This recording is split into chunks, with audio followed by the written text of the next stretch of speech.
না মানে হচ্ছে মোদি, না মানে হলো হাসিনার যে ফেসিবাদী কাঠামো সেটা রাষ্ট্রের মধ্যে রেখে দেওয়া। আপনারা কি সেই হাসিনা হতে চান?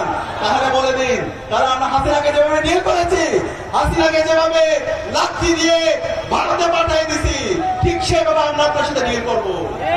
সুতরাং আপনার অবস্থান পরিষ্কার করেন, এখনো সময় আছে। আমরা আশা করব আপনারা আপনাদের অবস্থান পরিষ্কার করবেন। আমরা আপনাদের প্রতি সিম্পিতি আছে। আমরা জানি এই বাংলাদেশে শহীদ জিয়ার অনেক অবদান আছে, বেগম খালেদা জিয়ার অবদান আছে, কিন্তু আজকে যে বিএনপি দেখতে পাচ্ছি, সেই বিএনপি বেগম খালেদা জিয়া এবং শহীদ জিয়ার আদর্শ ধারণ করে না। যে রাজনীতি, সেই রাজনীতিকে তারা ধারণ করছে না।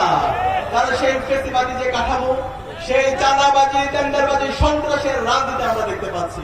সুতরাং আমরা অনুরোধ করব, বিএনপিকে আপনারা নিজেদের মধ্যে সংশোধন করেন, জুলাইকে ধারণ করেন, জুলাইয়ের শহীদদের আকাঙ্ক্ষাকে ধারণ করেন, এবং খুব দ্রুত সময়ে আপনারা হায়ের পক্ষে আপনাদের ক্যাম্পেইন শুরু করেন। কিন্তু হায়ের পক্ষে যদি আপনাদের অবস্থান পরিষ্কার না করেন, তাহলে 12 ফেব্রুয়ারি পর্যন্ত যেতে হবে না।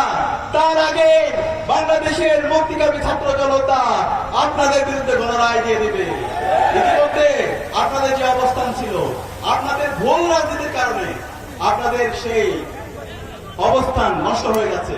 এক সময় শহীদ জিয়া যখন ছিল এবং বেগম খালেদা যখন ছিল, বিএনপি অনেক বড় দল ছিল, কিন্তু আজকে বিএনপির ভুল পলিসির কারণে গত 1.5 বছর ধরে চাঁদাবাজি, টেন্ডারবাজি, সন্ত্রাস এবং এই ধরনের দুর্বৃত্তায়নের রাজনীতির কারণে আজকে বিএনপি এখন ছোট দল হয়ে গেছে।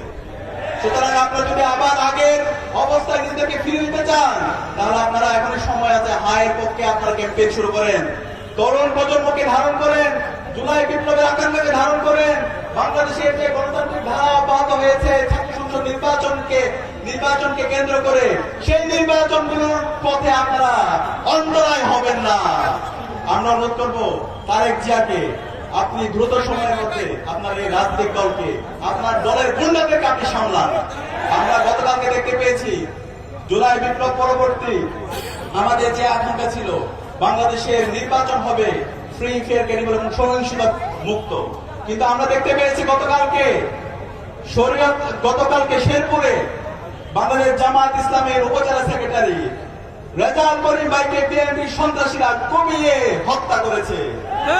এখন পর্যন্ত এই সন্ত্রাসীদেরকে রাষ্ট্র অ্যারেস্ট করতে ব্যর্থ হয়েছে এবং প্রায় 100-র অধিক নাগরিকদেরকে আহত করেছে। আমরা বলতে চাই, নির্বাচন কমিশন আপনারা কি করছেন? আপনারা এখন পর্যন্ত হাতে চুরি করে বসে আছেন। আপনাদের কাজ কি? এই নির্বাচন যদি সুস্থ, অবাধ এবং নিরপেক্ষ করতে না পারেন, বিগত ফেসিবাদী আমলে বাংলাদেশের নির্বাচন কমিশনের যে পরিণতি হয়েছিল, তার চাইতে খারাপ পরিণতি আপনাদের হবে।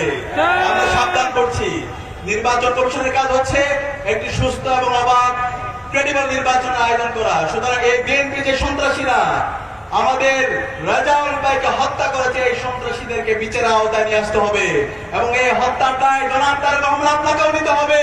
কারণ আপনি আপনার প্ল্যান আছে বলেছিলেন, কিন্তু আপনার এই প্ল্যানের মাধ্যমে এই গুন্ডাদেরকে আপনি সামলাতে পারেন নাই। সুতরাং এই হত্যাটায় আপনাকে নিতে হবে।